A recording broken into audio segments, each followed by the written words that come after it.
Welcome to A Celtic State of Mind. I'm Paul John Dykes, and tonight I am delighted to be joined by the family of Tommy Burns. We've got Michael, Jenna, Emma, and Mark. How are you doing, guys? Good, Thanks. good, thanks. Thank You came here a few months back, and it was to talk about the then forthcoming play about your father's life. And we're here now. You've seen it. We're planning the next run, and we're just here to talk all about it. So for anyone who hasn't tuned into the original, give us a wee idea, we'll start with yourself, of the concept, how that was actually brought up, how it was introduced to you, and what your initial reaction was. So it was actually Jonathan, our brother that lives in America. He got a call from Davy Carswell, who is the guy that created the full thing, basically saying that he had this idea and he wanted to do it. I think he'd done a show on Greenock Morton before. Mm-hmm. He's from Greenock, and he'd done a show on Benny Lynch as well, which Mark and I actually went to see. So as soon as Jonathan mentioned it to me, I was like, right, I know, yeah, I remember it, brilliant, that was so good. And it just kind of went from there. It sort of came out of nowhere, and yeah, it happened very quick. Yeah, and then Michael got involved as exec producer. We'll talk about that. So yeah, I know it kind of came out of nowhere and just happened all of a sudden, and but no, it was excellent. You know, when you think about footballers in the club that you love, and you've got books and documentaries, recently there's been this step into things like films, like the Damned United, and they've recreated Brian Clough and that famous or infamous Leeds team. And I guess, you know, watching that, I used to think to myself, what did the family think of that? You know, was that a true representation of Brian Clough? Mm. And this is where, you know, theatre plays come in, because they are trying to recreate real people and scenarios. So when you go into a situation like that, I'll ask you this, Michael, because you were the executive producer, of course. Do you have to give a wee bit away to artistic license quite early on? Well, Davey was quite committed to trying to make things kind of as true as possible. For my dad anyway, because obviously he was the famous one, but for my mum, it was just obviously artistic license there because nobody really knows her personality and stuff like that. But no, I think for the most part, he came to the house and stuff like that and kind of sat down for a good few hours one night and wanted to know kind of everything, like from the early days to like his full illness and everything, just so he made sure to get everything completely accurate. So there is some artistic license, obviously, to make things a bit funnier, a bit more dramatic throughout the play, but no, most of it was pretty accurate. Mm-hmm. Mm-hmm. You know, when you're watching that back, and we'll get into the nitty gritty of it, but you're watching it back, how unusual is that? Because you know the man, and then you're watching someone trying to recreate it. Yeah, it was quite a surreal feeling, I thought. I don't know if you was kind of, like when it first came on, you're just kind of sitting here going, this is so strange. Like, and at the start, the guy who played my dad, it obviously came on, it was the kind of bright orange, kind of like thick wig and the big glasses and all that. And I think it was meant to be a bit of a kind of jokey at the start.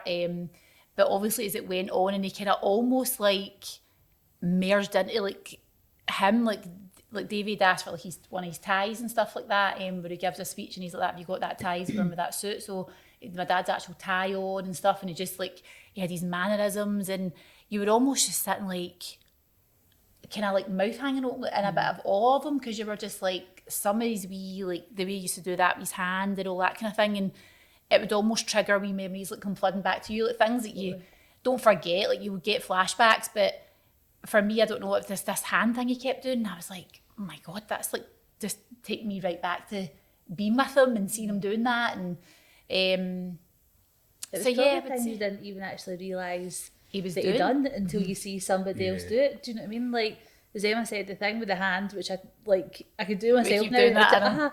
The way he touched his glasses, the way he was like licking his lips, and stuff like that when he was talking, and it was, as Emma said, it was totally mesmerising, because you were like, and especially for us who knew him inside out, you almost think you'd be able to pure pick fault on every single thing that the guy done, but not at all. Actually, at the end of it, I was like, well, like, this is weird. Do you know what I mean? Because you're so like him. It was strange.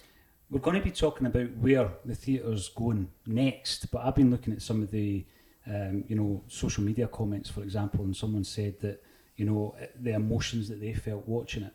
And I think that when it comes to Celtic and it comes to footballers and characters and figures who are involved in the club, fans like me actually think that you do have some kind of knowledge or affinity with individuals, but the truth is you don't know them at all. But people were talking about the emotions they felt watching this back. Leading up to the big night when you were actually going to go and watch the actual play, was there any concerns that it would be too emotional for you, Michael? It was too emotional for me. No concerns, it's fact it was.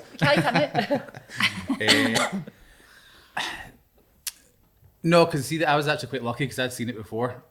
I'd been on all the rehearsals and stuff like that, so I kind of knew it was coming. It was them. I was more kind of thinking, oh, just watch her to be prepared kind of thing. But in saying that, nothing can prepare you to be sitting like watching it and like with other people and things like that as well. It can make it even more emotional.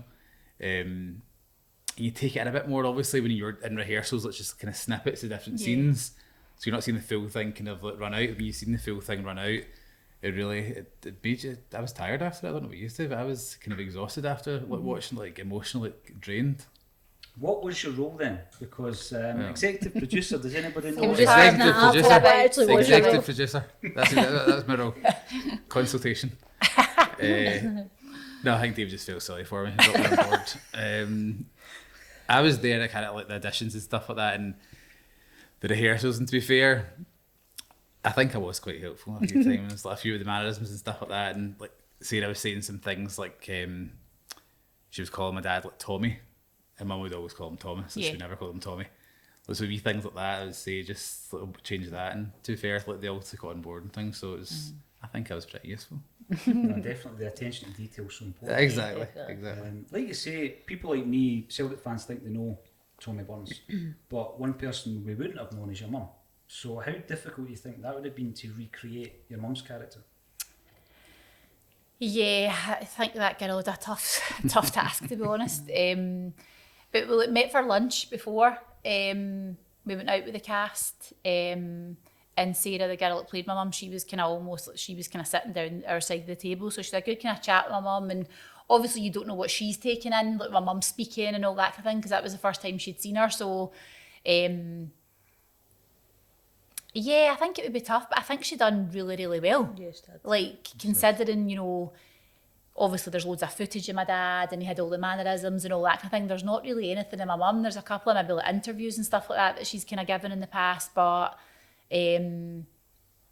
from just having the kind of knowledge of what she had, like I think she done excellent. Like I think as well for the fact that like she knows that mum's going to sit and watch her. Yeah. Do you know what I mean? So that's the difference, because mum's just sitting staring back at her in the front row, do you know what I mean? And not knowing like how how accurate she is or not, but I totally agree, she done amazing. They all did. They were just incredible. Great. As I said before, once you reach a certain stage as a Celtic player or a figure at the club, and people are writing books and making documentaries, it's one of these things that I've seen, the two, I think, documentaries. And the fact there's been 3 documentaries made about Tommy Burns over the years, isn't there? If you go right back to Return to Paradise and all that as well. And, a lot of it's archive footage and all this kind of stuff, but it doesn't truly capture, for example, the humour of the individual. How important was that in the play? Yeah, very. And I think, obviously, Michael said Davey came out to the house and spent a bit of time with us, and that was probably the biggest thing that we spoke about, because that was the version of my dad that we seen all the time. Do you know what I mean? And which maybe didn't always kind of come across. Like now, obviously after he's passed away, people speak about that, but I don't necessarily know that at the time, when he was here, would people have known? Do you know what I mean? Like that he had this kind of side to him. So I think it was really important. I think that more than anything really came through, because it was a total roller coaster. 1 minute you're like howling laughing, the next minute you're like audibly sobbing. Do you know what I mean? So it was. I think they captured that really, really well, and I think that was really important for us, and I think for Davey, because I think he really wanted to make sure that was that was right. And the guy Liam that played my dad was he done really, really well, really well. You were talking there about the stories that you hear from other people that played with him or played under him. Did you learn anything new? Was there anything in there that you hadn't heard before? Do you know? I don't think so. I think actually when Davey came to the house, there's a couple of stories that you told, and I was like, I never like that. Are you getting told stories all the Was time? it- Yeah, All but the then time. I'm the Yeah, black all sheep of the the time. family, so it doesn't surprise me that I've not heard any of all these stories. But no, there's a couple of stories that you told and that Mum told that I'd never heard before. But from like players and stuff like that, no, that I'd heard all it before. Yeah. But then seeing that even at the play, like people obviously come up to us, like people are there just kind of watching it, paid for tickets. They were telling you stories obviously you'd never heard, so there's always new stories Yeah. coming up about them. Yeah. Everybody's always got, oh, I met your dad one Yeah. time, and it's just great to hear. Like, and even sometimes, like if I go down to the cemetery, like, well, I can find myself like sitting waiting because there's people Yeah. at the grave, and I'm almost like not waiting a queue, but I would like, I don't know, I would never Don't just let go out them pose. and like disturb people like when they're there. Or a good few times I've been down and I'm like, he is actually the wind up here. Like he is, you know, like it's like I'll just come and see a wee death of the rosary hen. I loved your dad, and then you're out standing with rosary beads with some stranger you've never met before in your life, and you're actually like, I'm going to kill him, like, do you know, that kind of way. But just what you're saying there, like people think they had that connection with him, so that's why they feel so comfortable doing that, because he would have stood with anybody, and well, he would have stood with anybody and said the death of the rosary probably. Of course, No bother. But it's almost like not that you almost need to kind of they feel they've got that connection with you now as well, because they had it with him, and Yeah. they did think like they knew him, and it could be people that have maybe never met him before, but they just thought they did know him. So yeah, it's every single person like I've ever bumped into to say, oh, I knew your dad, or they came out your way to speak to you, they've all got a story. Yeah. No, it must be amazing to keep hearing other layers of your father's character. What was he like in terms of winding you guys up? Well, I would say Who got it the worst? Michael. Yeah. Oh yeah. 100%. Do you know what I mean? It's a moving target with him. Still such a day, by the way. I know, yeah, I know, he's I know. learning. No, probably it would kind of. I mean, everybody got it, but probably more so Michael. Do you know what I mean? But he'd wake you up in the morning with there's a water gun one morning, I remember that. And then obviously to get like 2 sponges. Me and John used to share a room. He just come in the morning, just scalp these big soaking wet sponges off her face. That was just him in the morning to get up for school. Do you know what I mean? But it was constant. Or sometimes you would come in the house and he would just, do you remember he used to just pure lean on you, like just all his body weight pure, oh, like that, and he would just come onto your back And and you'd it was try and- whole body weight on you, and you'd be like, get off me! But it was just constant, like there was always something. He was always up to something, or doing something, or winding my mum up, or Yeah. yeah, it was pretty never ending, to be honest. Like, I feel that you're getting left out here. No, not at all. Carry on. Let's, Paul's Thank happy, you. Paul's quite let's happy. introduce you, yes, to everybody tuning in. So, Yeah, me and Jenna have been going out for about 5 years now. Yeah, so met on a bus going to Ross County, as all good love stories start. So that's. But I always that's get also- that. I've never seen you on a bus to Ross County at 5:30 in the morning, Paul. You're not a real Celtic fan. Is that a passage of rights, is it? No, I don't think so. You'll never catch me in a bus to Ross County at 5:30 in the morning again. But no, definitely not. Now, we're talking about the character of Tommy Burns, and I'm basically judging this on speaking to people that knew him, the books, the documentaries, etc. And the one thing that keeps coming through is football, family and faith. So talk to me, you were telling me something earlier about your father's faith. Tell me a wee bit more about that, so that people tuning in understand how important it was to your dad. Yeah, I mean, I would say it was probably the most important thing in his life. Do you know what I mean? Without a doubt, because I think it probably centred him in everything that he'd done in his family life and his working career. So, you know, I've heard that before, the kind of family, faith, football. Mum always like, no, I think it was faith, family, football. Do you know what I mean? But she's probably right, and I think for that reason, like he'd find a chapel everywhere you went. There's a few funny stories actually about him. I think he went to get his ashes one Ash Wednesday, obviously, and he was standing at the back of the chapel, and the priest is away, like in, I don't know, he's at the back of the altar, but obviously thinking his mic's off, talking to altar boys, saying, go and tell Tommy Burns to come down the front for his ashes. he's got to get back to training. But little does he know, his voice is pure booming out around the full chapel. Do you know what I mean? So the whole place. My is dad that just said, I've turned just out done that. And you stand at the back with a Celtic tracksuit on going, But yeah, no, so important, and something as well that he was never. I think a lot of people that have got a kind of strong faith and stuff, they don't necessarily, like, don't get me wrong, never kind of flaunt it in your face in, but it's certainly not anything that he ever kind of shied away from or was like embarrassed to talk about it or anything like that. And I think, in fact, funnily enough, we were at a Tommy Burns supper a few weeks ago and met Jackie McNamara, and I think he's spoken out about how he's really found like a really strong faith following everything he's been through and stuff like that. And like he kind of spoke to us that night and he was like your dad used to speak to me about stuff like that, and I totally get it. And sometimes it maybe takes for you to go through something in your life to need something, do you know what I mean? But I think for him, I don't know, it was just something that was always there. And I think probably a lot of it was to do with like gratitude as well. He was so grateful for everything that he had in his life, and I think he put a lot of it down to like his belief in God. And I think he felt very lucky, do you know what I mean? I think a lot of it was to do with that as well. So yeah, no, massive for him. In Glasgow, a lot of people don't understand just how difficult the divide is, you know, and a lot of that is through religious tensions. And one of the most astonishing things is the way that your dad almost broke through the barriers or the barricades even of that, and the respect shown to him by the likes of Walter Smith, the late Walter Smith and Ali McCoist. You know, when you look at that will come as no surprise to you, but go and explain those relationships to those tuning in. Those who maybe look at Celtic and Rangers and that great divide, and how your dad was able to, smash through it. Yeah, that's quite a hard one to answer, I think, because it just falls down to the kind of person he was. I think people he exuded this kind of warmth and this kind of goodness that came from him, and it came from all his kind of charitable stuff and how he conducted himself like on and off the pitch. And I think what really helped was also Walter Smith as well, not just my dad, but seeing the kind of dynamic they two had, like they were both managers and things like that. I think that really helped kind of bridge it.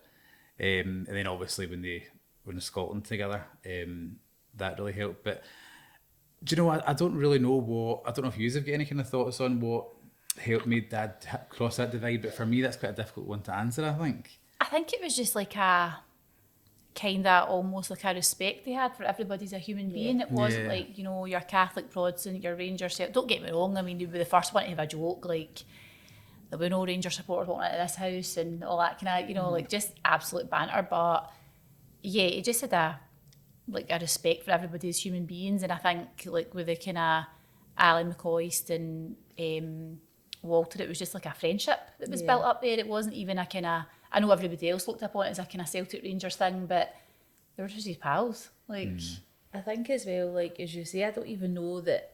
Obviously, probably did cross the divide in terms of having that respect, but I don't actually think that really religion was anything to do with that for him. I think if you're a genuine person, you should respect other people's beliefs, and it doesn't matter, you know, what their religion is or what race they are or whatever else. So I think it's more to do with like just being a good, genuine person as opposed to like a man of faith kind of thing. Do you know what I mean? You know, we're talking about Tommy Burns the man. I obviously fell in love with him as a fan, and the first game I went to, I mentioned this the last time, was a Tommy Burns testimonial. First time I seen Celtic lift a trophy, Tommy Burns was in charge. So he played a massive part in my Celtic supporting life. And when I look at him, I remember him more as a manager, just because of my timeline and my age and things like that. Could you maybe explain to Celtic fans that transition? Was that something that he felt was his destiny, do you think, to become the manager of Celtic Football Club?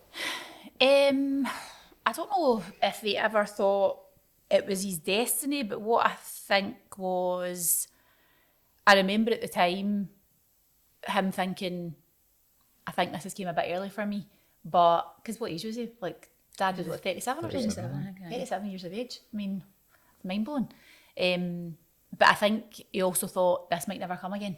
And I'll regret it, I'm never giving this up kind of thing. So this is like a once in a lifetime opportunity. So I think that was more of his kind of train of thought, I think, anyway. I don't know, maybe he did think it was his destiny, or he probably did, like, think, you know, this is my path, or obviously it was, but I don't remember him ever really kind of speaking about that, but I do remember the kind of, I know it's maybe came a bit soon for me, but I'm going for it, I'm doing it. Yeah, and again, so disappointing the way it finished without winning the league. And every player I speak to, you know, like Jackie, and they're all telling us that, you know, they felt worse almost for Tommy, that they weren't able to deliver the league title. And then there's the whole disappointment of leaving the club. How much did it mean though when he comes back? You know, he's coming back to Celtic and he stays there, you know, for the rest of his life. Totally. I feel so sad for him as well. That never happened. Yeah. I feel so sad that he never got that. But I think, you know, coming back, and I think especially when Gordon Strachan came back, I think it restored a lot of self-respect for him, do you know what I mean? Which he had in abundance anyway, do you know what I mean? But I think a bit of kind of self-worth and you know, what he could give to the club and what capacity he should be there. Although in saying that, I do remember when he first started doing the whole kind of youth thing and he had no idea like what he was doing, none whatsoever. And I think he went to, did he go over and study AC Milan, Ajax, AC Milan, whatever. yeah. So he'd done his homework, do you know what I mean? He threw himself into it completely and utterly. And I think it's amazing because something he was probably so unsure of and thinking, is this really where I'm supposed to be here? Actually now there's a legacy of that, do you know what I mean? And some of the players that have come through that still speak about him, and I think, God, what age are they? What age would they have been when he was doing? But they do still speak about him as being such an influence on their careers and stuff like that. So I think, like, he didn't want to be anywhere else other than Celtic, do you know what I mean? He'd been there in any capacity whatsoever. He would have worked for nothing. 100%. He would have 100%. You know, when you're looking at, you said he would have been there, that famous quote, they're there and they're always there now. I remember watching that game live. I wasn't at it, probably too young. My dad wouldn't have taken me because obviously he wanted to have a drink and all that. But I remember hearing that and it stuck with me. But until the kind of advent of the internet, it wasn't as widely shared, and it's become one of those quotes that appear now in Celtic books. It's so famous. I mean, did you realise at the time, do you think your dad realised at the time how important those words were? When he's talking about the Celtic fans and they're there and they're always there. No, I don't. I think that's genuinely just how he felt about them. Yeah. He was always, you know, they're the most important people at the club, and we don't have them, we've got nothing, and so they were so important to him. And I think genuinely that's just like he's just opened his mouth, and that's just genuinely what he feels. 100%. I think as well because like there is that whole like, football without the fans is nothing. So you know, you wouldn't have that career, you wouldn't have that success, you wouldn't have the opportunities, those highs, the lows, if you didn't have all the fans as well, do you know what I mean? So I think he totally appreciated, like, I'm here because of you, otherwise I wouldn't be here, do you know what I mean? Because that's just the way of it kind of thing. And I think, again, he just totally appreciated that so much. And like, as Emma said earlier on, he would just spoke to everybody, anybody, didn't matter where you were. Whatever your timeline was, add 2 hours on it. Do you know what I mean? Because if you meet somebody, that's it. Like it's. I remember leaving Celtic Park with him, and it would be like for the front door to the car, you could be talking an hour and a half, like to 100 yards to where his car was parked at the school. Yeah. So it wasn't his fault when he was late. Well, Well, I don't know, because I think we're all late for everything as well, so I think it must be. Correct. it's a gene I know. Now, I was speaking earlier about St Mary's, and obviously that was a very special place in the history of Celtic initially, but it was also the venue for the funeral mass. How important is a place like that to Celtic and to the Burns family? Yeah, I think that was like, I remember thinking like when Dad passed, like you just think, right, where is his funeral going to be? Automatically, I just thought, right, it's going to be. I just knew before even anybody told us. I thought it's definitely going to be St Mary's. Yeah, and I think it's just a massive, like, important thing because, again, it was for him. That's where he was brought up. That's his kind of, like, childhood. That's where he went. So it's just, like, for him as well, like, I think he would have been so pleased with that, like, that it was there and just Because really I at think, his home. were you not christened in St Mary's? Yeah. Yeah. Were you? Yeah. Because obviously that's my dad's parish, so in And my I was mum's- actually born the same day as Celtic, so I Yes, same birthday as Celtic, that's right. Because my mum and dad get married in St Francis in the Gorbals because right. that was my mum's parish, and that's why then Emma was christened in St Mary's because that was my dad's parish, even though at that point, like, they lived in Newton Mearns, do you know what I mean? But yeah, I agree with Emma. I thought there's nowhere else it could have been, and not so much for the Celtic connection again, as opposed to that, as Emma said, that's where he grew up, that was his parish, that's where he went, you know, every day before or after training or whatever it might be. So and it was just It had to be inevitable. there. Yeah, totally. I think it was very almost emotional to see the fact that they've got that lasting memorial to the fact that it's the birthplace of Celtic now with the mosaic as you walk in. It's absolutely stunning. Because they were talking about how people used to say, "Where's the plaque?" to commemorate the fact that it's the birthplace of Celtic. So it was only right that you were christened there as well, obviously being born on the same day. Exactly. Let's talk about the play itself then, because the last time you were in here, we were talking about your feelings leading up to it, and there was this excitement, I'm sure a wee bit of nervousness. So talk to me about the whole experience of night one of the Tommy Burns story on the stage. Nerve-wracking, I think, night one, because I remember as well there was like sound issues, and then at the start we were right at the front, so it was really funny. The director came on to do a kind of announcement at the start, like health and safety announcement, and he's made it on a mic then, so all these big guys are like, "Can't hear you," like swearing at him and all Speak that. up. I was like that in my seat. His face was getting redder and redder, just before ran off the stage, and then mum and dad come on, like the characters. Their mics weren't on either, and I was like, "Oh my god!" I felt myself just stuck. Is that not what the executive producers were? Exactly. No. Exactly. Consultation only, not sound.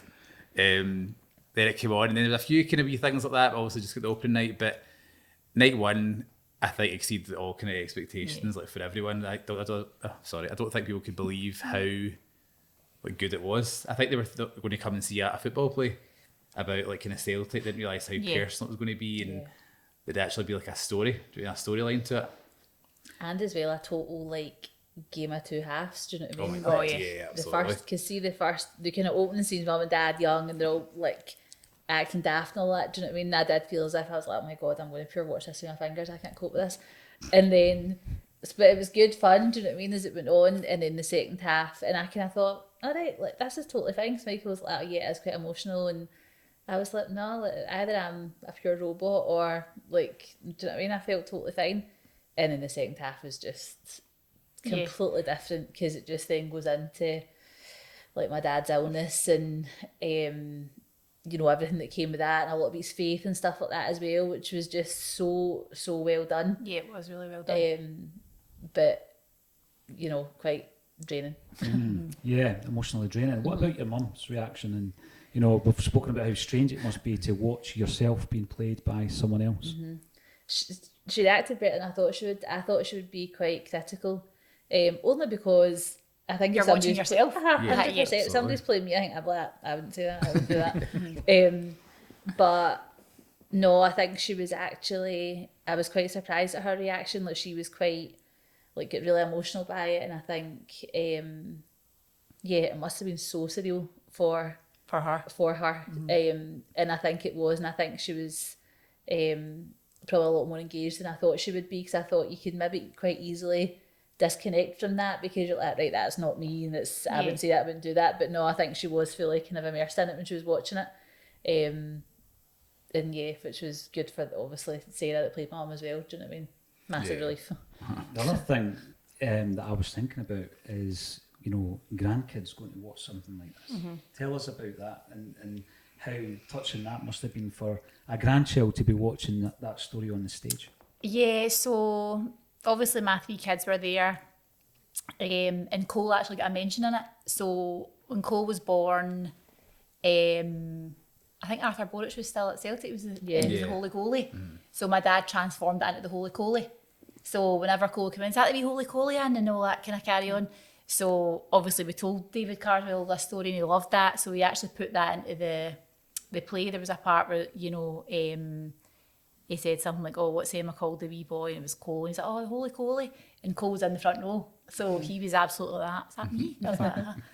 So yeah, I think the 2 younger ones maybe didn't tune in as much, but Cole, he's just turned 14. He was very aware of it, and I think the older he's getting, obviously he's kind of now can go onto social media and all that sort of thing, and there's always kind of pages on Instagram like Retro Celtic or whatever it is. There's always maybe a clip of my dad or him scoring a goal, so he's now seen all that.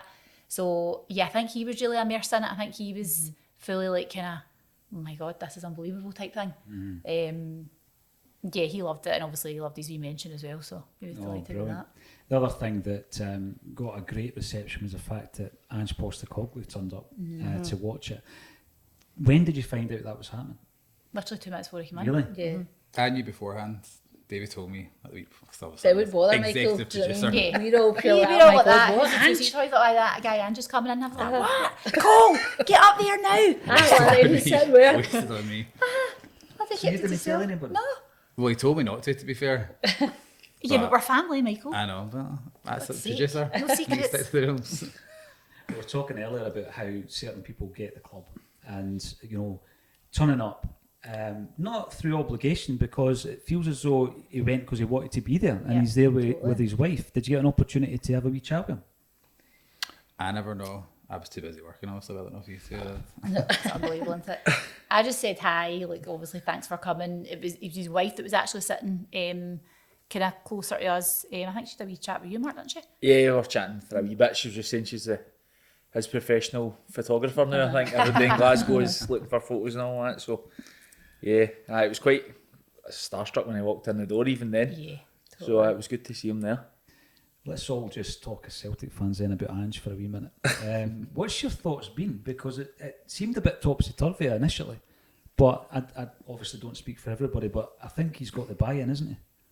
100%. Totally. It feels like spirit and Ange we trust. Like, Oh my God, totally. And I think as well, like everybody just feels as if there is this whole thing about like being a Celtic fan and you either get it or you don't and all that. And he like 100% does, because, and I know it sounds pure cheesy, but there's the whole like more than just a club and stuff like that, which it is, because if it wasn't, we wouldn't be sitting here doing what we're doing just now. But I think he totally gets that as well, and really has done from the word go, I think. And also I was saying earlier on, like I was kind of chatting to his wife, and she was saying like for their point of view, they almost like can't believe they're here and part of something that is what it is, because they're very much all about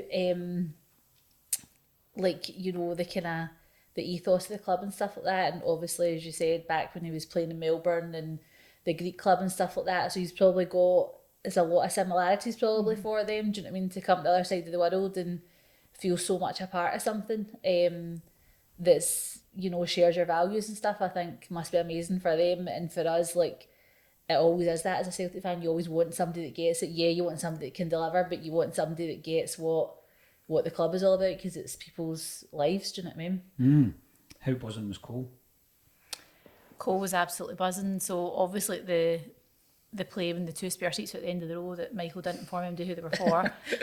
And I got wind that it was Ange, and Cole was sitting beside me, and I think it was Jenna, then Mark, and it was like literally the door opened, the side door opened, and I was like, that's him coming. So I had to run up to the two and I was like, you'll need to move. Ange is coming in, he went sit beside. Right, go, move. So literally we're all moving seats, and he's at the end going, what he's doing? What's happening? I was like, I was Ange in is work coming in. mode. I was in work mode.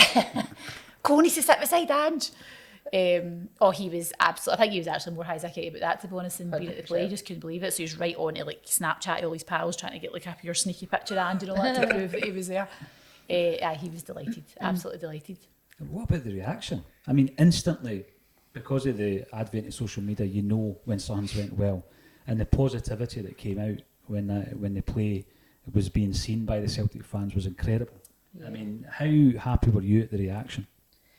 Yeah, for me it was like total relief because like I didn't really know what to expect going in to see it, and then it was amazing. But you knew that before you left the room. You didn't even need to go onto social media. Like literally everybody was just like, I mean, I had friends like, oh my God, I had to run out at the end because I was greeting. I couldn't. Like, do you know what I mean? Like people were so like affected by it, and like that, the laughs, and music was a big part of like my dad's life as well, and ours in turn. So there was a lot of kind of singing along with different music and stuff like that, hymns. And yeah, it was just amazing. And like even on the night, it was like old teachers for our school and stuff were there. And in fact, the boy that played my dad, Liam Harkins, his dad was my guidance teacher in school, which we kind of figured that out, I think, just like not long before the play. So a lot of people you hadn't seen in a long time and stuff like that. So it was a really amazing experience, to be honest. And I remember Liam saying when we went out for lunch, obviously all his family are big Celtic supporters and all that kind of thing, and he was like, I could actually be playing Shakespeare at the Apollo or whatever, some big place in London. He's like, my family would be like, oh, aye, good for you. He's like, but see, when I told them I was playing Tommy Burns, they were like, oh my God. Like, it was like a phone call. He's like that. I just feel so happy. And I felt so happy for him because he just felt so proud to be doing it for his family as well, because it was just like such a big deal for him and his family. And I thought, good for you. Like, that's great. Totally. You mentioned music. Who's inherited the voice, the singing talent? Jenna Michael. Yeah, me and Jenna. Let's not lie. I think probably more so than you, but Michael. Absolutely not. No way. No way. And what about Jonathan then? Because he would have missed out on the play, I'm guessing, or was he over? He got back. He Did came he back get for back it. for He it? came back for it. Brilliant. Yeah, he's surprised. It's all. Every time John comes back to America, I need to tell you it's a big surprise. Like, he always turns up. He's booking a flight and just turns It up. was a surprise homecoming. Yeah. But it was my birthday literally 3 days before the play, so we were all out and we walked into Arta in the town. It was like almost like a kind of part of the Red Sea, like just all these people moved, and there was Jonathan sitting at a table with a pint. And I was like, oh my God, what you doing here? And I thought, he's come back for my birthday. But no, he was actually back for the play. I just told everybody he was back for my birthday. A bit of both, half and half, exactly. When something is a success, there is this demand, isn't there, for it to come back and for it to return. And that's why we're here, just to talk about what happens next. So I'm going to ask the executive producer to fill us in on how this is developed. No, so basically David wrote to a couple of different theatres about it, and the Kings are taking it on. I think the tickets go on sale on Monday the 21st of March at 10 a.m. through the Kings. So it's not like before you would go on the website, you actually have to do it through the kind of box office at the Kings now. But yes, it's going there for Thursday, Friday, and I think it's the 7th to the 9th. So one show on the 7th, 2 on the 8th, and 2 on the 9th. So yeah. July. Of July, sorry, yeah. And the ticket link Yes, will be under yes. this video as well. Is there going to be any surprises? Anything changed? Not that I'm aware of. I think what will be so different though is actually seeing it on a kind of bigger stage. Yeah, that's what I was going to say. You know, the screen will be bigger. They'll be using the space like differently and things like that. And I think kind of seeing it in that kind of more professional setting will change the dynamic of it a bit. But as far as my way is keeping everything the same, because obviously it worked so well the first time. Why change it? Now, I'm going to put you all on the spot. Will Celtic be the league champions by the time this comes round? I'll start with yourself, Mark. Oh, absolutely. There's no doubt about it. 100%. 1,000,000%. I'll just say yeah. Brilliant. You're still in work mode, aren't you? Thanks for joining us again in the studio. It's been an absolute pleasure. It always is a Thanks for pleasure having talking us. Thank you. about Tommy Burns, and I really look forward to the play. Thanks everybody for tuning in to A Celtic State of Mind.